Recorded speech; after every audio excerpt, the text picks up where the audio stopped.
जी ma'am. इस लड़के से बात करो। बिल्कुल मैम। बोलिए। आज भी आप अगर आप जिस बात को कहते हैं, हाँ। मैंने आज भी कर रहा हूँ। आज अब भी आपके सामने बात कर रहा है ना, अभी आपके सामने बात कर रहा है। वो लड़का बता रहा है कि आपने गंदी गंदी गाली दिया। मैंने कोई गाली नहीं दिया। झूठा कसम मत खाइए। आज भी कसम, आज भी कहाँ से भी आइए। नहीं मैम, आज भी मैं मेरे क्षेत्र की जनता के साथ अन्याय होगा ना, सूली पे टांग दूंगी। ये ऊपर वाला भी देखेगा। अगर मैं अगर ऊपर वाला क्या सामने दिख रहा है, हिम्मत क्यों नहीं होती आप लोगों की आने की। नहीं, अब कल सीओ से घंटे बाद बात की उसके पिताजी के सामने, इतना झूठ बोल रहा था वो कि मैं हाथ नहीं लगाया हूँ। आज 8 दिन बाद उसका पीठ में दाग दिख रहा है। मतलब उसके पिताजी को क्यों नहीं मिलवाया गया। कई बार गुहार ऐसे बेसहारा जैसे कोई आतंकवादी है ये। देशद्रोही बोल रहे हो आप लोग, उसको क्या देशद्रोही है वो? क्या देशद्रोही है वो? कहीं किसी को कुछ। अरे वो दिल्ली शहर का रहने वाला लड़का है, भले गांव में पैदा हुआ होगा। चुप रहिए, मेरी बात सुनिए पहले आप। दिल्ली शहर में रहा है, अपने अधिकार को जानता है। राष्ट्रीय आपदा एक्ट लागू है ना, गाइडलाइन मेरा है ना, भारत सरकार का गाइडलाइन। मैं एक एक अक्षर को पढ़ी हूँ। प्रधानमंत्री जी जब बात करते हैं तो उनके संदेश की भाषा को सुनते हैं, किस प्रकार से बात करते हैं। भारत को WHO का प्रतिनिधित्व करने का मौका क्यों मिला है, और इसी तरीके से दुर्व्यवहार करेंगे आप मानो कि इस लड़के को मैं अरे उसके पीठ में चोट कैसे लगी। मानू मैं मानू क्या, मैं तो देख रही हूँ। मानने और नहीं मानने वाली बात है। मोड़ से खुद लेकर नहीं, पैदल गया था। इतने लोग खड़े हैं, वो लड़का के झूठ बोल रहा है कि आपने उस जब मैं लेके भी गया हूँ, वो लड़का पूछे मैं लेके मैं स्वयं गया था वहाँ तक, मुझे पैदल। ये अपनी गलती आप लोग मान लिए होते ना तो बात यहाँ तक नहीं पहुँची होती। उसको दाग कैसे बना है आप दे दोगे जवाब। वो तो बोल रहा है कि आप मारे हो, दोगे आप जवाब। किसी को नहीं मारे, गाली दिए हैं। ये पहलवानी अपना पाप छुपाने के लिए तुरंत 3 बजे लेकर के आ गए डौरा में, वहाँ क्वारंटाइन सेंटर से हटा दिए। क्या व्यवस्था बना के रखे हैं। बंद कीजिए, चलिए बलरामपुर। इस टाइप का अत्याचार थोड़े होगा, अत्याचार से होगा कोई नहीं दिया हूँ किसी को। देखो जिस दिन आया ना सर, अभी 7 दिन के बाद उसका पीठ में दाग दिख रहा है। अभी दाग दिख रहा है उसके पीठ में। कैसे रो रो के परेशान था, हम लोगों ने लाया उसको। मानवता होती, आप भी तहसीलदार है, उसको देशद्रोही आर्मी से आना नहीं बोला। देखिए जिस दिन आया भी आप सफाई मत कीजिए। जी मैम, मैं आपकी सफाई सुनने नहीं आई हूँ, आपको दिशा निर्देश देने आई हूँ। जी मैम। समझे, आप जुबान अपनी बंद रखिएगा। जी मैम। श्रीनगर में भी तहसीलदार है। जी जी पूरे सरगुजा का ना पॉलिटिक्स का बहुत बड़ा अड्डा है श्रीनगर। जी। समझे, इतनी सेवा करता है वो तहसीलदार। शुक्रवार की रात को मेरे पास आते हैं कि मैम कल शनिवार इतवार कर्फ्यू रहना है। 4 तो गेट पे अपने आगे भी लगा के रखते हैं, पुलिस भी लगा के रखते हैं कि चलो भाई यहाँ पर। और दिन में 1 बार 2 बार मेरे घर पे आते हैं। वो चौराहे पे लोगों से इतना प्रेम से बात करते हैं। उनकी भी लड़की और उनके साथ 9 और अन्य बच्चे 10 लोग फंसे थे वहाँ पर आंध्र प्रदेश में, प्रकाशन जिला में। मैं लेके आई हूँ उनको। वो सेवा कर रहे हैं इस तरीके से, आप लोगों के जैसे ना दादागिरी नहीं कर रहे हैं। और मैं सच में बता रही हूँ ना कि सूरजपुर सरगुजा जिले में कहीं किसी के साथ कोई दुर्व्यवहार नहीं हो रहा है। केवल बलरामपुर जिले में सब कुछ सुनने को मिल रहा है। ओम प्रकाश सोनी जी बेचारे कितनी मेहनत की। उस दिन मैं कहीं से आ रही थी तो थाने के सामने खड़े थी। बताओ कि इनकी शिकायत में तो कहीं ऐसा नियम है क्या कि किसी व्यक्ति की शिकायत ना लो। थाना क्यों है, थाने में शिकायत नहीं ले रहे थे तो फिर फोन की हूँ तो थाने में शिकायत ले रहा है। अब उसको मार पड़ी है और आप लोग यहाँ पर छुपा के रखे हो जैसे किसी का रेप करके आया हुए। उसके पहले उसी में FIR दर्ज होता है। उस पे FIR हो गया और बाकी इन लोगों पे नहीं हुआ। और आप लोग उसको मारे हो, FIR उसके ऊपर हो रहा है। और आप इतना मतलब बहुत सफाई से कल झूठ बोल रहे थे। अरे मारे हैं तो बोलते भाई ठीक है, भाई उसको 4 हाथ मार दिया, वो गिर गया। ऐसा पूरा मतलब प्रशासन छुपाने में लगा। आपका कलेक्टर छुपा रहा है, आपका ESP छुपा रहा है, चलो आपका IG छुपा रहा है। ये छत्तीसगढ़ सरकार तो ये नंगी भिखारी सरकार है साली। पूरी सरकार हर चीज को छुपा रही है।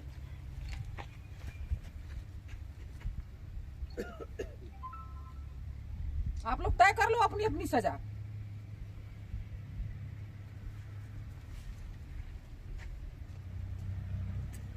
दादागिरी नहीं चलेगी। ये मत सोचो, कोई भी अधिकारी मत सोचे ये कि सरकार हमारी नहीं है। हम लोग 15 साल यहाँ सरकार चलाए हैं। भूखमरी को दूर हम लोग किए हैं, नक्सली को दूर हम किए हैं, अशिक्षा को हमने दूर किया है, डेवलपमेंट हमने किए हैं। अब मरम्मत के लिए ना मिट्टी मुरुम के लिए पैसा भी सरकार के पास 2743 करोड़ रुपया हमने दिया है। कोरोना से लड़ने के लिए भारत सरकार के पास पैसे की कोई नहीं है, इच्छा शक्ति की कोई कमी नहीं है।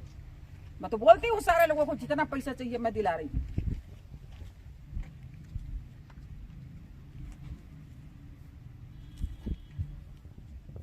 कि भगवाधारी भाजपा के कार्यकर्ताओं को कमजोर मत समझ रहा आप।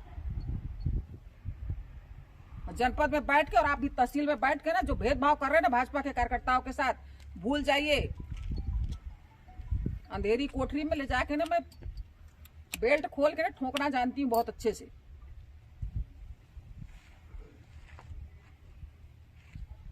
सांसद बार होती तो पूरे टाइम क्षेत्र में रहती। मंत्री हुई से मेरे पर देश की जवाबदारी है तो मैं दिल्ली में ज्यादा रहना होता है, लेकिन इसका ये मतलब नहीं कि मेरे कार्यकर्ता निरे है कि मेरी जनता निरी हो गई है। और आप लोग ऐसे कोरोना के महासंकट के समय में सरकार पूरा पैसा लगाने को तैयार है कि हमको केवल जीवन बचाने के लिए काम करना है। देश के इतिहास में कभी सुने थे आप लोग, पढ़े लिखे अधिकारी हैं, कभी ट्रेन बंद हुआ था? पहले तो जो लोग मारे उनको क्वारंटाइन होना चाहिए। आप तो उनको क्वारंटाइन होना चाहिए। जो लोग मारपीट किए उनको क्वारंटाइन होना चाहिए। उससे भय पैदा हो गया बलरामपुर जिले को। बलरामपुर जिले को भय पैदा हो गया कि किसी में भी फट जाएगा वो। उनको पहले क्वारंटाइन होना चाहिए। सारे मीडिया में जो है ना सब ये दोनों अधिकारी जो मारे हैं ना, गाली दिए हैं, ये तो मारे हैं तो हाथ से मारे हैं ना भाई। वो तो कोरोना पॉजिटिव हो गया है मान लो इनकी नजर में, तो वो तो आतंकवादी है, वो तो देशद्रोही है, वो नक्सली है, वो बलात्कारी है, वो मर्डरिस्ट है, वो चोर है, सबसे गंदा प्राणी है वो, क्योंकि वो बोलना जानता है। इसी बात के लिए आजादी की हाथ लड़ाई से मारे हो तो क्वारंटाइन तो सबसे पहले आपको होना पड़ेगा। उसका बाल पकड़ के नीचे हुआ।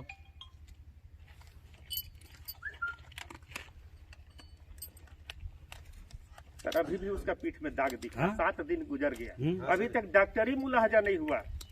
अभी तक डॉक्टरी मुलाहजा नहीं हुआ। जिला प्रशासन वाहवाही ले रहा है कि हम सुरक्षा कर रहे हैं बलरामपुर जिले को। लड़का को मतलब यहाँ हत्या करने के लिए लाए थे क्या? वहीं पास रखते, वहीं डॉक्टरी मुलाहजा करा देते, वहीं चेक करा देते। मैं एक दिन इनको 1:30 बजे रात को लगाई ओम प्रकाश सोनी जी को। लेकिन बहुत बड़ा निंदनीय है वहाँ। और बहुत बड़ा निंदनीय घटना, बहुत बड़ा। इससे बड़ा घटना कुछ हो ही नहीं सकता है, कुछ नहीं हो सकता है। ये आदमी को तो खुद क्वारंटाइन होना चाहिए जब मारे हैं सर पकड़ के। कितना लोग को फैला दिए होंगे। हाँ? मारने का अधिकार किसने दिया? मार तो सकते ही नहीं है आप। भाई वो आदमी काहे के लिए अपनी बात कहीं भी रख सकता है। उस लड़के ने अपनी बात अपनी बात रखी। हाँ भाई, बाप दादा देश की आजादी की लड़ाई लड़े थे अपनी बात रखने के लिए, कि आपके सर पे घर बनाने के लिए नहीं, वो अपनी बात को रखा है। अरे और आप उसके ऊपर हाथ चला रहे हो। लाज को क्वारंटाइन सेंटर बनाए हैं। बलरामपुर में कितने लोगों में FIR दर्ज की है? तहसीलदार साहब ही बता देना कितने लोगों में की है। पक्षपात करके FIR दर्ज कर रहे हैं आप, पक्षपात करके दुकान को सील कर रहे हैं आप। ये तो हर जगह चल रहा है कि भाजपा वाले का दुकान है तो ये नहीं खुलेगा और ये है तो खुलेगा, तो हर जगह का बात है। डॉक्टरी मुलाजा अभी तक नहीं होना है, बहुत बड़ा। 7 दिन गुजर गया, 7 दिन गुजर गया, 8 दिन अभी तक उसके पीठ में दाग है। इनको पहले क्वारंटाइन कराइए, मारपीट ये लोग चाह रहे थे ना कि उसका दाग धब्बा सब छूट जाए, तब कराएंगे। और इतना भय पैदा कर दो कि लोग इस बात को कहना छोड़ दें। कल मैं इनसे बात की, बहुत देर तक बात की, मैं 10 मिनट बात की, और इतनी सफाई दे रहे थे, इतनी सफाई दे रहे थे। मैं उनके पिताजी से पूछी कि भाई देखिए माँ बाप की अंतरात्मा बोलती है, भाई आपको आप सही बताइए कि वाकई में, मैं बोली आपके लड़के के साथ मारपीट हुई है क्या, कैसे आप? मैं फिर धीरज से पूछी, मैं बोली धीरज जो पहली बार तुमको फोन किया तो क्या बोला? सोनी जी से मैं बोली, सोनी जी सही मार दिया था। नहीं, मेरे को अभी तक विश्वास नहीं था। मेरे को लग रहा था कि उसके साथ मार नहीं हुआ, हो सकता है गलत होगा। लेकिन उसका पीठ देखने के बाद अभी लग रहा है कि साला दाग अभी पड़ा हुआ है। मतलब पटक चहज के मारे हैं। किस कंडीशन में आया है वहाँ से, कैसे लाए हो? उसके बाद उसको मार रहे हैं, ये तो अरे कहीं हत्या करने के हिसाब से तो नहीं लाए थे। कल को डिप्रेशन में चले जाए और कोई कदम उठा ले तो हो सकता, बताइए कि आजकल तो हर व्यक्ति मानसिक तनाव से गुजर रहा है। क्वारंटाइन में चला गया और वो अपने मन से जा रहा है, मर्जी से जा रहा है क्वारंटाइन में। मैं 14 दिन क्वारंटाइन काट लूंगा इसके अरे भैया स्थानीय लोग थे, हम लोग ऐसे में लोग डरेंगे, जाना नहीं चाहिए क्वारंटाइन में। इसका दुकान है, हमारे सीओ साहब बलरामपुर के रहने वाले हैं। एक एक बच्चे को जानते हैं, मेरे को चिंते हैं, मेरे लड़का को चिंते हैं, इनके लड़का को चिंते हैं, सबको चिंते हैं। एक बार ये भी बोल सकते थे कि भाई साहब देखिए हम उसका बार व्यवस्था करवा रहे हैं, थोड़ा सा सब चीज बंद कराइए। हम लोग इस क्वारंटाइन, इस महामारी में भारतीय जनता पार्टी राजनीतिक करना नहीं जानती है, राजनीतिक नहीं कर रही है, अभी भी राजनीतिक नहीं कर रहे हैं। लेकिन अभी भी व्यवस्था सुधरे, मारपीट तो बिल्कुल नहीं कर हाँ। सकते, ये तो इसके हम लोग इसका विरोध करेंगे। विरोध करिए और न्याय दिलाइए। क्या नहीं तो मार के बदला मार भी जानते हैं रमल के। ये तो क्वारंटाइन सेंटर में फिर हम लोग का भी तरीका रहता है मार के बदले मार। इस समय सबको सहानुभूति पूर्वक सबके ये सबको पूरा मदद देश करनी जूझ रहा है चाहिए। भैया, हम लोग भी दिन रात तैयार हैं, दिन रात कर रहे हैं। हम लोग इस मैटर में हमारे प्रधानमंत्री जो वक्तव्य है, हम लोग कोई राजनीतिक करना नहीं चाहते हैं, लेकिन ये अन्याय बहुत बड़ा अन्याय है, ओवर अन्याय है, बर्दाश्त से फालतू का अन्याय है। इतने लोग अभी लोगों को खाने खिलाने में पिलाने में इतने लोग व्यवस्था में लगे हैं। पार्टी के लोग हमारे रोज दिन भारतीय जनता पार्टी के कार्यकर्ताओं को सब निर्देशित कर रहे हैं कि चलो आप जो अभी ट्रक में जा रहे हैं उनको भी भैया खिलाओ और पिलाओ, पानी पिलाओ, उनको खाना खिलाओ। और आप लोग व्यवस्था में लगे हैं, आप लोगों को तो खुद इनके प्रति सब दया होनी चाहिए कि हम अपने घरों में मस्त हैं, इनको हम लाके हॉस्टल आश्रम में रखे हैं, क्वारंटीन पीरियड में रखे गए हैं, तो इनके तो अच्छे से अच्छा भोजन पानी कराना चाहिए ताकि इनका मन भी लगे रहे। और नहीं अगर गलत भी कर दिया था ना तो स्थानीय था वो, बलरामपुर के थे, इनके गार्जियन से बोल सकते थे कि भाई साहब हम थोड़ा सा इस महामारी में रखे हैं 10 लोगों को, थोड़ा सा इनका बर व्यवस्था हम लोग या तो घर से भोजन भेज दीजिए, जैसा भी हो इसको देख लीजिए, इसको मत इससे करिए, ये भी बोल सकते थे। अच्छा जो ना मतलब यहाँ ऐसे सेंटरों में रखे गए हैं इनको तो अच्छे से खिलाना पिलाना चाहिए ताकि थोड़ा सा मान लो यदि पॉजिटिव जो भी निकल रहे हैं, जब बाहर से आ रहे हैं वो लोग निकल रहे हैं, अब उनको तो लोग भूखे मार रहे हैं। पैसे की कोई कमी नहीं है, इतना पैसा छत्तीसगढ़ सरकार को दिया गया है और आप लोगों को बोला गया है कि भाई सरपंचों के माध्यम से, और नहीं भी 13 लोगों को 15 दिन खिलाए हुए क्या दिक्कत है भाई। अब मानव सहयोग करने में इतना तकलीफ हो रहा है, पैसा आ रहा है हर चीज का, फ्री में थोड़ी आदमी मदद करने के जिसको नहीं है वो मदद करने के लिए फल फूल आगे बढ़ रहा है। दोनों टाइम खाना खिलाना चाहिए, सब कुछ देना चाहिए। यदि थोड़ा शारीरिक रूप से कमजोर भी रहेंगे तो भाई चलो कहीं कोई पॉजिटिव निकल गया तो झेल सके, ये सब भाव रखना चाहिए। इनके कलेक्टर लोगों से बात करो, कोई दिक्कत नहीं है। क्यों तुम लोग बाल्टी मग्घे सब तो पर्याप्त है ना, बाल्टी जग वगैरह मग्घा वगैरह सब।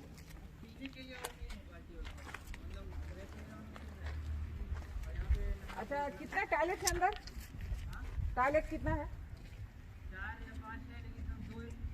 2 चालू है, तो उसमें बाल्टी मग्घा अलग से है और अंदर जहाँ पर पानी रखने के लिए व्यवस्था बाल्टी नहीं है, कुछ भी नहीं है। पानी कहाँ रखा रहता है? बाहर आते हो और ये बोल रहे हैं कि गेट नहीं खुलता है। इतना तो मैं बताऊं, तुम लोग क्या सोचते हो? ये गेट नहीं, 4 लाख मार के कोई भी गेट खोल देंगे, समझे?